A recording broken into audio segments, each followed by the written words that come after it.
Salam guys. Today's April 1st, and March was Women's History Month. And March 27th, I believe, was Muslim Women's Day. And I was going back and forth in my mind on whether or not to speak about this topic, and many of my friends have told me, like, you know what, you're a guy, just don't talk about women. And I kind of get that. And I made the mistake in the past of being overly opinionated about everything, trying to dial that back and realizing that I'm not knowledgeable about most issues, if any at all. But hopefully this will be something a little bit different and hopefully beneficial. And again, you can ignore it if it's useless, and that's fine as well.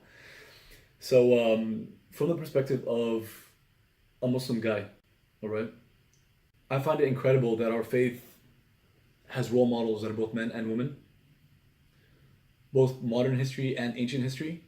And so I wanted to share a little piece of that. All right. Some of you know this, but I guess many of you wouldn't, especially my non-Muslim audience. There are four women in particular that are considered to be role models for all people, for all times, guys and girls, men and women, right? Let's call them the four greatest women to have ever lived, all right? The first is Asiyah. That's the wife of the Pharaoh at the time of Moses, right? The time of Musa alayhi salam. And this story is incredible. I mean, it doesn't matter that she's a woman. She could have been a man. She could have been young, old. It doesn't even matter what time period. The idea that when we talk about like domestic abuse and so on, and if I'm not mistaken, April is domestic abuse month or something similar. But her story is way more intense than just domestic abuse. Her husband was the Pharaoh, and he was a baby murderer. He literally killed like a generation of babies, right? How'd it go? Like skipped every other. Anyway, let's say thousands of babies, right? This guy was a cold-blooded murderer, cold-blooded killer, and he's her husband. So you can just imagine what goes on at home. But the point of the story mainly is how faith wins out. How faith wins out at the end. She decides to be Muslim, to believe in Moses, to submit to God, to worship God, despite the fact that her husband was telling everyone to worship him, right? He believed that he was almost, you can say, like the son of God, or like God reincarnate or something. I'm not knowledgeable about Egyptian mythology, but he was like God on earth or something similar, right? But basically people worshipped him. So religious and political leader, right? And the Pharaoh, so that's no joke politically, right? He had, thousands, if not hundreds of thousands of people that were like literally subservient to him, right? They were enslaved, the people of Israel. And Moses arises out of that, and I'm sure everyone knows the story of Moses, so I'm not going to go through it. But Asiyah's story is not as well known, right? And it's mentioned in the Quran, it's documented there in beautiful verses. But in short, she refuses to worship her husband. She believes in Moses as a prophet, worships God and God alone, and that is powerful. And it doesn't just end that way. It doesn't just go smoothly for her. Her husband actually tortures her and calls on his guards and his people and his henchmen and etc. to torture her. And we can only imagine what happens. I mean, he has pretty much all the power and the last call and the last say and everything. We don't know all the details. I mean, this was what, 3,000 years ago, 2,000 years ago? No, more than that. And but what we do know is that the story ends with her basically refusing to accept him and refusing to worship him, worshiping God alone, calling out to God and praying that he ends the suffering, that he saves her. And she says, and this is documented in the Quran, her words, God's words, but her meaning. And that's, "Oh God, please save me from this and build for me a house next to you in paradise." And at the end of the suffering and the torture, it ends with her being put to rest, I don't know how you would say it, but I can assume she was handcuffed or someone, and they wanted to drop a stone or a rock, a boulder. Let's say a boulder. They wanted to drop a boulder on her head. Basically, they were going to kill her. And so like, I guess you can imagine like a cliff, and she's like at the bottom, and they roll the stone over, and it's basically that's the end. And God takes her life before the boulder hits her. So God answers her prayer, and God saves her, and it's like a in your face type thing to the Pharaoh, because he thought he ruled the world, he thought he ruled the land. He's like, these rivers, these seas, they flow beneath me. I'm the king of kings, whatever it is that he said. And he really believed he was delusional. But he was not able to kill her in the sense that God took her soul. I mean, God is in control, not him. So I thought that was incredible. She stood up when it was, I can't think of a harder situation to do the right thing, or to believe, or to take a stand, but she did. That's Asiyah, so that's number one. And there's a lot more to say, but I'm going to keep it brief. Number two is Mary, all right? And this is a story that's a lot more well known. Pretty much every Muslim Christian, if not everybody else, knows the story. Mary is the mother of Jesus. So I want to mention here, although it's not directly related to Women's History Month, but a little bit of theology. It's one of my favorite subjects. our view, Muslims' view of Mary, is pretty much straight down the middle between the Protestant and the Catholic views. I thought that was interesting, right? And not to speak on behalf of Christians, I'm not well versed in Christian theology, but the big picture, the overview from what I understand, Catholics see her as the mother of God, right? Fair enough, Jesus being God or Son of God. She was divine in the sense that you worship her or worship in her name, or you use her as an intermission, as an intercessory between you and Jesus or between you and God. So she has her role, right? She is divine in that sense, at least from an Islamic point of view. The Catholic view of her is divine, or at least part of, I would say divine. I think that's a fair term. The Protestant view is that she's, and I could be wrong, and I'd love to hear back from others, and I would love to hear a correction. But from the sense I got is that for Protestants, she's an ordinary woman, right? Jesus being, of course, the Son of God, part of the Trinity and so on, but Mary being an ordinary woman who has Jesus. The Islamic view is somewhere down the middle. Nobody is divine. Not Mary, not Jesus, not Muhammad, not Moses, nobody, except for God himself, God the Creator, God the Father. But Mary is not no ordinary woman, and that's the point of today. She is one of the greatest women to have ever lived. In fact, she is number one. I started with Asya because that's chronological, right? Moses came before Jesus. But God makes it clear in the Quran that Mary was chosen above all else, above all other women, to have this top spot. She is the greatest woman to have ever lived, and she is the mother of Jesus. And I guess we'll just get into her story to show how incredible she was. Before I do that, for those who don't know, there's 114 chapters in the Quran. They're called surahs, right? And they're very in length in terms of how many verses. Some of them are short, some of them are pages long. But one of these 114 chapters is titled Maryam, or Mary. And the only woman in the Quran to have her own chapter name. In fact, most prophets don't have a chapter for themselves. A few do, Noah, Muhammad, and others. But no woman does except for Mary. So that kind of shows you her status. And it's interesting. So the last 1,400 years, and probably for hundreds, if not thousands of years to come, men and women will be reading Mary's chapter, right, for all times and for all places. So her legacy and her life was basically written in stone, so by God. So that's incredible. So her story, all right, and again, it is very similar to the biblical story. You'll find a lot of analogies, a lot of parallels, but it is also slightly different. But in short, from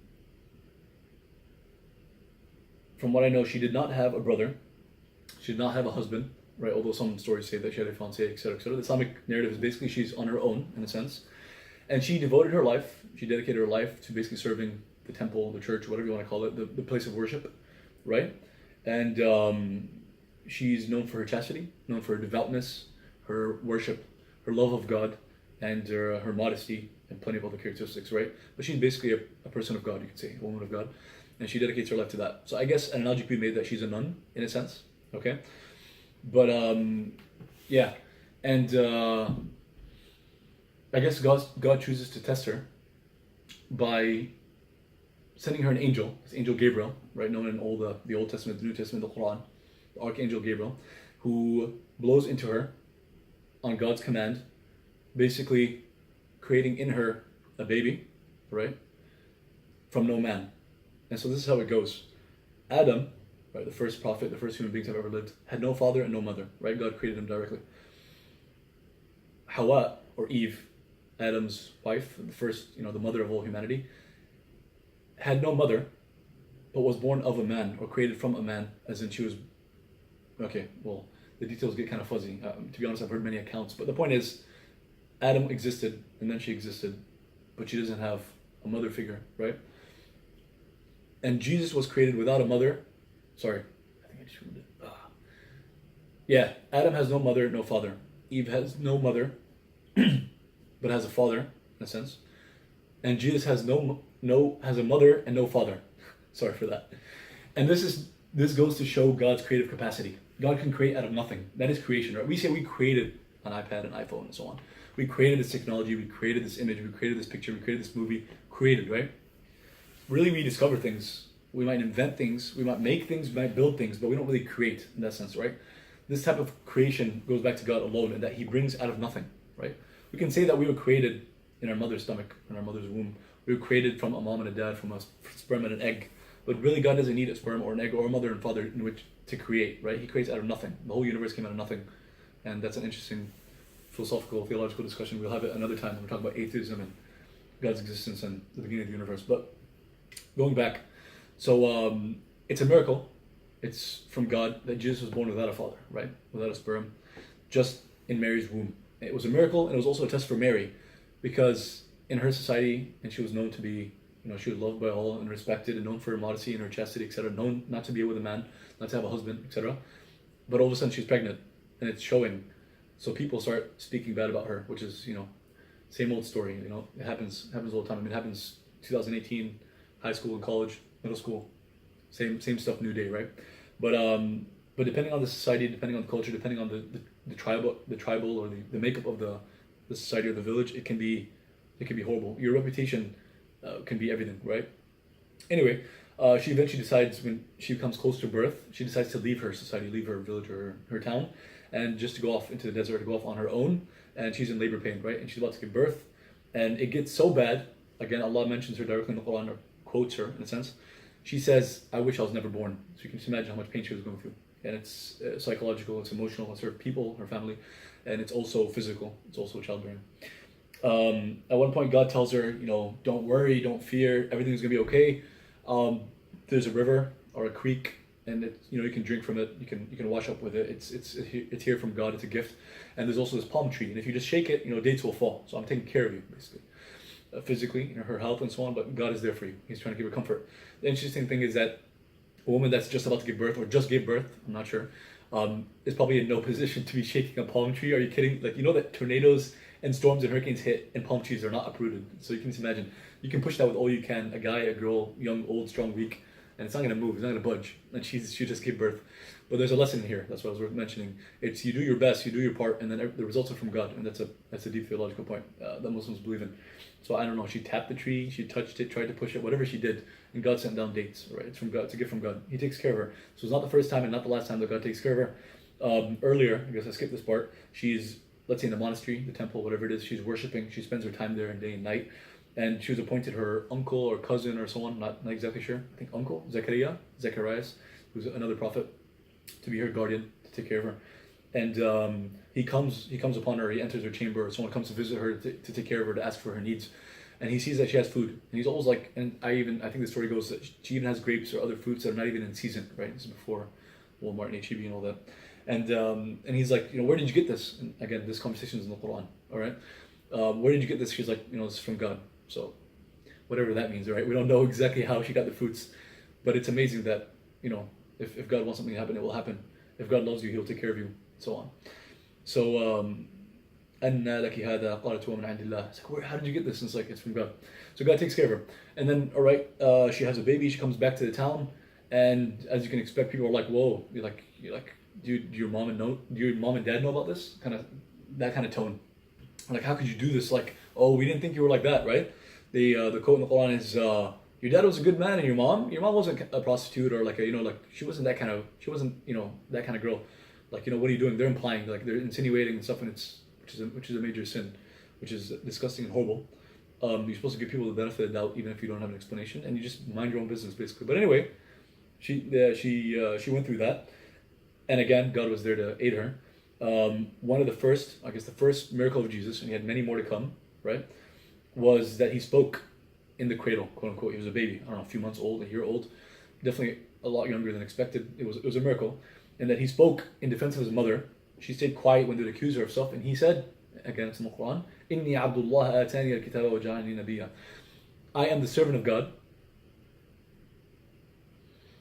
God gave me the book and made me a prophet. I guess so, it's a prophecy for saying that he will be a prophet, and that this is not an ordinary person, and his mother is not an ordinary woman. And again, you can't really fight with somebody or persecute somebody if God is on their side.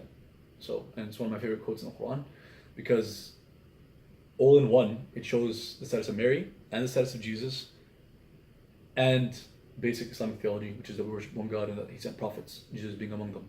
So I love that verse, and it happens to have my name in the verse, right? Abdullah, the servant of God. That's my name. So awesome.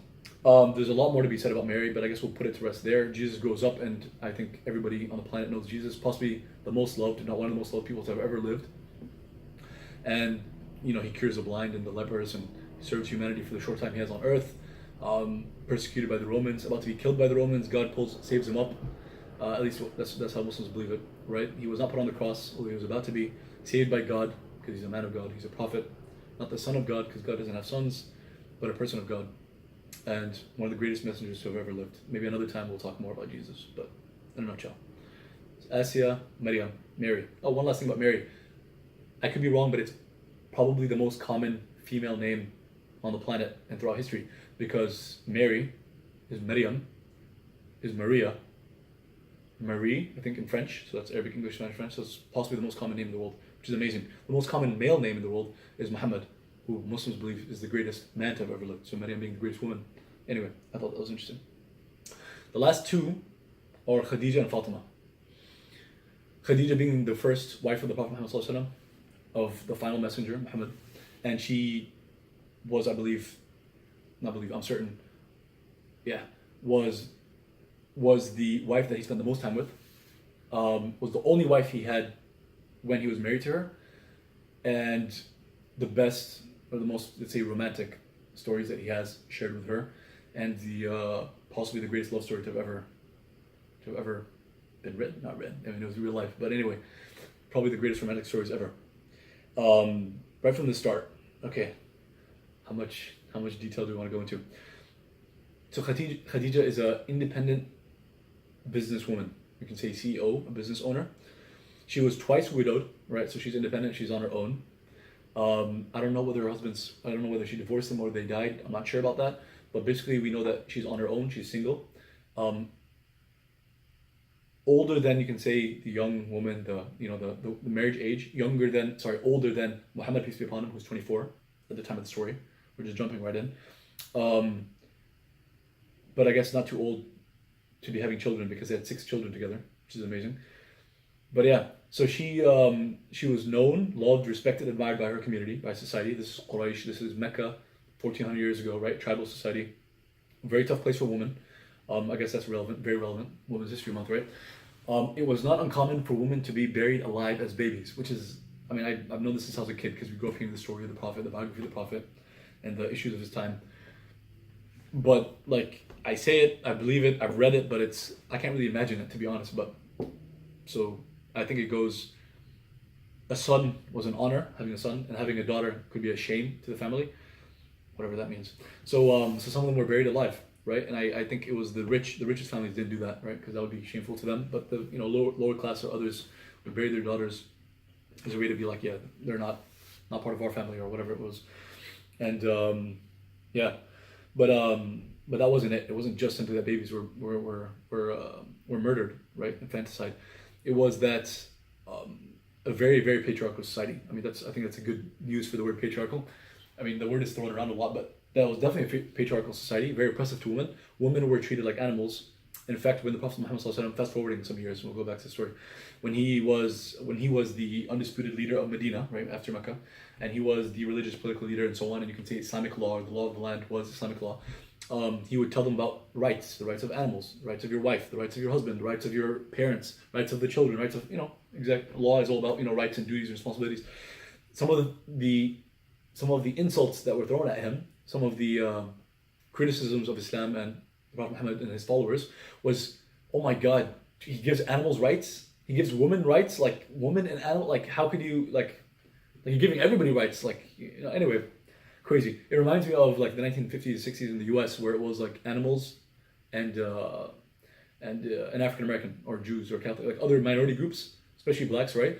It was like, what is it, whites only, or colored folk here, or like no animals and blacks allowed, or however, I'm pretty sure they use the N-word, but anyway, get the point.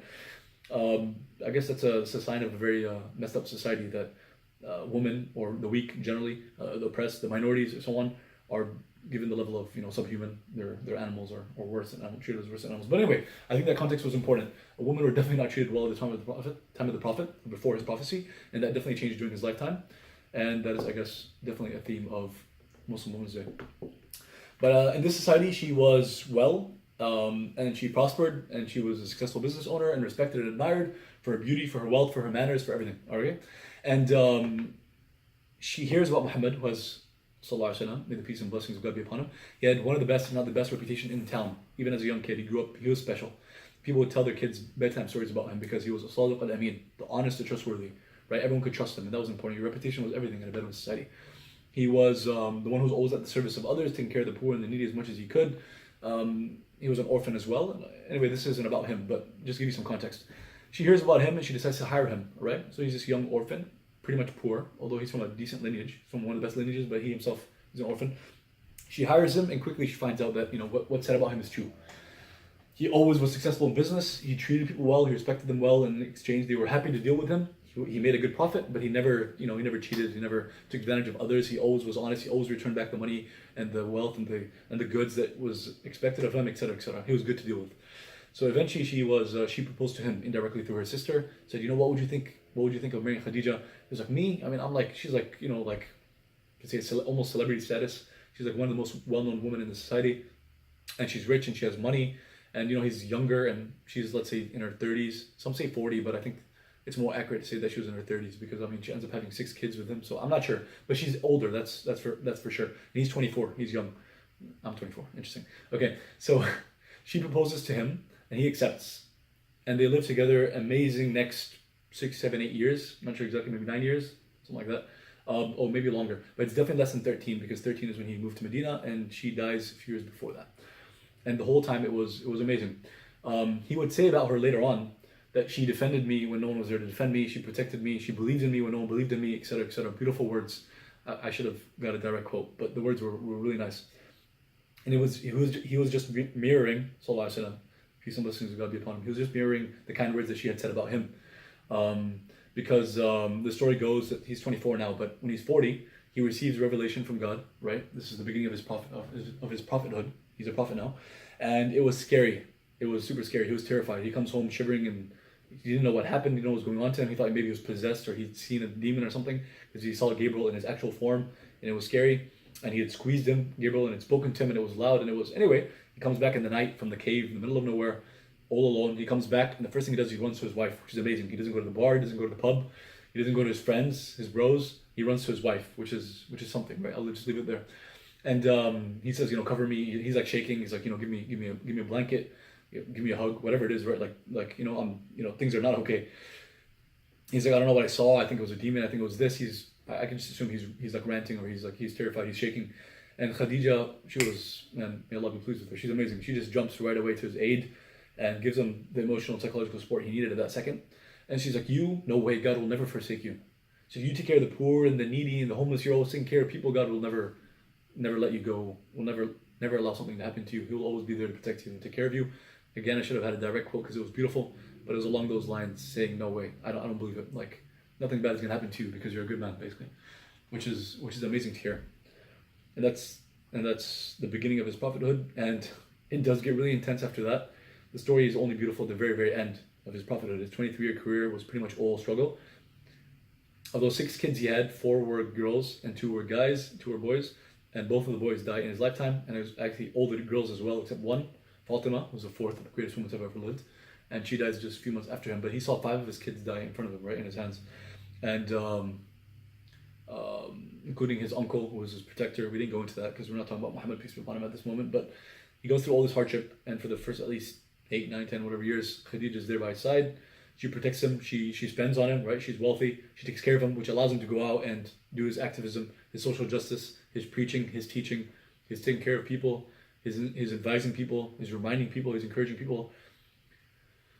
Anyway, obviously a lot to be said, but it's beautiful. And when he dies, when she dies, I guess that's a good way to end the story. She dies, it's the same year his uncle dies. It was a very intense year. It was just before things started to get better. He goes to Medina and things get better, but it was a year of sadness, as they called it. He was sad for an entire year, at least, if not more. But that year is labeled the year of sadness, which shows you how deep his connection was to her and how amazing their love was. And I think that's good. Khadija was the 3rd. Chronologically, right? The greatest women to have ever lived. There's lessons in their lives for men and women, for all times and all places, to the end of times, right? Their bravery, their courage, their accepting of the truth, Khadija, and Mary, I guess all of them have that theme. They accepted the truth when most people didn't, right? Their conviction, their bravery, their courage, I think I said that. Their modesty, their chastity, their humility, their generosity. Khadija was known to donate her money, and she helped Prophet Muhammad in taking care of the poor and the needy. And it goes on and on. I can't even begin to go into it. And the 4th is Fatima. And I'll keep this one short. To be honest, I don't know as much about her life as I should, which is a shame. But she is the daughter of the Prophet Muhammad, peace be upon him. And I'm sure all of his daughters and sons were great, but she was known to be the most like him in character. And for those who don't know, the Prophet Muhammad, peace be upon him, was known for his character. God says in the Quran that you are of the greatest character, right? You are an example for all times and places in terms of your character, your uprightness, your righteousness. And it was known even by his enemies at his time, right? Even those who were actively fighting against him, they recognized and knew that he would never lie to them, that he would never cheat them, he would never steal. He never did. The 40 years that they knew him, he definitely did it as a prophet, and they still entrusted him with their stuff because they knew deep down that he's telling the truth. But they fought him because whatever. I don't know how to say it in words, but you guess you fight against someone who's sharing truth that you don't want to hear, someone who's speaking truth to power, someone who's a threat to your economic and social and political stability, social order. He was a threat, so they fought against him, but they trusted him. Anyways, here's an interesting thing I thought from the seerah, from the biography of the Prophet. Since we're talking about Khadija and Fatima, and they kind of fit into the biography. One of my favorite things is that children would tell their parents, like, you're fighting against this man, you're telling us that he's a liar, you're telling us that he's a madman, that he's crazy, he's a magician. You know, he's calling us to God and not to worship idols, but you're telling us that he's insane. But like just yesterday, you were telling us that, you know, this guy's the best. He's the sadiq, and I mean, he's the honest and trustworthy. And like, doesn't make sense. Like someone goes from here to there in one, like overnight, and their parents, this shows you the society, the mentality of the time, and their overly obsession with tradition and over their absolute and blind obedience to their fathers and their leaders. The parents would respond to their kids and be like, we told you to believe in him then, to trust him then, that he was a good man then, and now we're telling you to disbelieve in him, we're telling you now he's a liar, you believe us then, we believe us now. Which of course doesn't make any sense. But anyway, so yeah, I was saying Fatima is his daughter, and she was like him in character, so we can assume that she was very upright, that she was very righteous, very devoted to God, a person of God. And I'm sure that was something in common with all four women. The way they dressed, they stood out. I know it's not politically correct to talk about the way women dress, especially as a man, especially as a Muslim guy, this bearded guy, although I'm not like a religious figure, but you get the point. I know it's not politically correct, but some things just have to be said, right? The way a guy dresses means a lot. The way a girl dresses says a lot. It's just a fact of reality. I think everyone knows it deep down. Or else, why would you have a closet full of clothes? Why wouldn't you have just one shirt and one pants and just wash them every time they get dirty? The reason people wear things of different color and different sizes and different styles and stuff is because it means something, right? And you don't dress the same way to an interview as you do to school, as you do with your friends. So I think it's just a tautology. It's just a fact. It's a undeniable fact that the way you dress means a lot. And Mary, I guess I should have said that earlier. Mary is known for dressing very similar to the way Muslim women dress today. That it's like abaya, or like a gown, a dress, something long, covers her arms, her legs, her front and her back and everything. And something similar to a hijab, like a veil, you can say, that covers her hair, neck, ears, and so on, right? You can see her face, but you don't see everything else. You don't see her jewelry and her earrings and all that stuff, and her braids and her locks and so on. And very similar to the way women dress. And you can still see it till today in churches and so on, in murals and pictures and so on. I think that's amazing. That's beautiful. But yeah, so all these women were known for their modesty. They're known for the way they dress and the way they carry themselves and the way they speak. And all that is important. And Fatima was known for all that. And she has an amazing father, of course. Her husband, the person she ends up marrying, is Ali, right? And that is one of the greatest companions, right? One of the greatest Islamic leaders, greatest Muslim leaders who have ever lived. He was the fourth caliph or khalifa or leader of the believers, leader of the Muslims. This is 10, 15 years after the Prophet's death. He was young when the Prophet started preaching. He was like 10 years old. He accepted Islam against his father and uncles and cousins and the whole tribe. He was definitely the brave, courageous guy who just was, straight as an arrow. And he was also a warrior on the battlefield. He was also a judge, a lawyer, a leader. Amazing, right? He was the whole nine. He was a very well-rounded person. That's her husband. And their kids, Al-Hassan and Hussein, or at least I think their oldest kids, were these two sons who were legendary, right? They go on to make history. And there are disputes and arguments about them and their status and what they did with their lives based on different, sects within the Muslim community, the Sunnis versus Shias. But I'm not going to go into all that. But regardless, we love them all. And they were amazing people. They were leaders. They were the grandsons of the Prophet Muhammad, peace be upon him. And the Prophet Muhammad, peace be upon him, has plenty of sayings and quotes and hadiths about both Ali and his sons, and of course his mom, his daughter, their mom. His grandsons, he says, he prophesied that they would be leaders after him, and that he said that he loved them, and that everybody should love them, and that they had their place, and they were the coolness of his eyes. They were he was proud of them. There's a nice point where he was standing at the minbar, standing at the pulpit, giving his sermon, his speech, Friday's sermon, and they're running up as little kids, and one of them stumbles and falls over his his blouse, his his thobe, his gown, and falls. The Prophet goes up and just picks them up and goes back up to the minbar and speaks. And this is the leader of the community. But they had a place in his heart, and no doubt their mother did as well, Fatima. They had a very interesting relationship, actually, very beautiful, very close relationship, Prophet Muhammad and Fatima. I'll give, I guess, one good example. She was devastated. She was terrified. She was sad, scared, depressed when the Prophet Muhammad, peace be upon him, was coming to die, Fatima. And so the Prophet Muhammad could see that she was distressed, and like she felt like she couldn't live without her father. He calls her to him, and he says, he whispers into her ear, and everyone else in the room is like jealous, like, dude, we want to hear this. Like, this is the last moments. The Prophet Muhammad is about to die, and he whispers into her ear, and she starts crying. And he calls her back again. He whispers into her ear. She starts laughing, which now everyone's like, whoa, okay, this is interesting. It's made them curious. They want to know what's up. Later on, the Prophet Muhammad, peace be upon him, he passes away. He dies. And I guess like months later or so on, Aisha, Prophet Muhammad, peace be upon his wife at that time, she asks Fatima, she's like, you got to tell me what happened that day. He's like, well, Fatima said, listen, this is it. You know, I'm going to pass away. This is my last moments. So she started crying. Then he said, you're going to be the first person in my family to join me after I die. As in, you're going to be the first one to die after me. So she started laughing, like, okay, great. I don't have to live for too long after the Prophet dies. And she dies like 8-9 months, something like that, after his death. Shows her closeness. And I think in those 8-9 months, I think she had like a headache all the way through, just crying all the time, sad. She really couldn't function after his death. And she passes away afterwards, which is beautiful, I guess. Oh yeah, I had to say, there's one more thing. When she would enter the room, the Prophet, peace be upon him, would stand up and give her a kiss on her forehead and put her in his place. Basically, he would get up from his seat in his spot where everyone was sitting, and he would let her sit in his spot. That was his sign of love and a sign of love and devotion and nurturance to his daughter. And I think that's long enough. I think it was a lot longer than I was expecting, but it's kind of hard to just mention pieces and leave out these incredible stories of incredible women. And you can't do Women's History Month or Muslim Women's Day or any of these events or any of these commemorations or any of these holidays. You can't do them justice. They're there for a reason, obviously, and there's a lot to be said. This was me trying to just slightly scratch the surface, I guess, maybe give a different perspective. Feel free to comment, feel free to message me if you want to talk more about this, if you have any questions. Also, at this point, I guess I can accept criticism and insults, because I guess that's how life works, and when you're going to put yourself out there, when you create videos and posts and so on. So yeah, if you want to respond and say, listen, you know what, you should just, stay in your lane, don't talk about women, you're a guy, you're a single guy, that's fine. Especially if you give me reasons, if you give me articles to read. If I said something that was factually incorrect, then definitely correct me. I think that's it for now. I'll see you guys very soon, inshallah. Assalamu alaikum.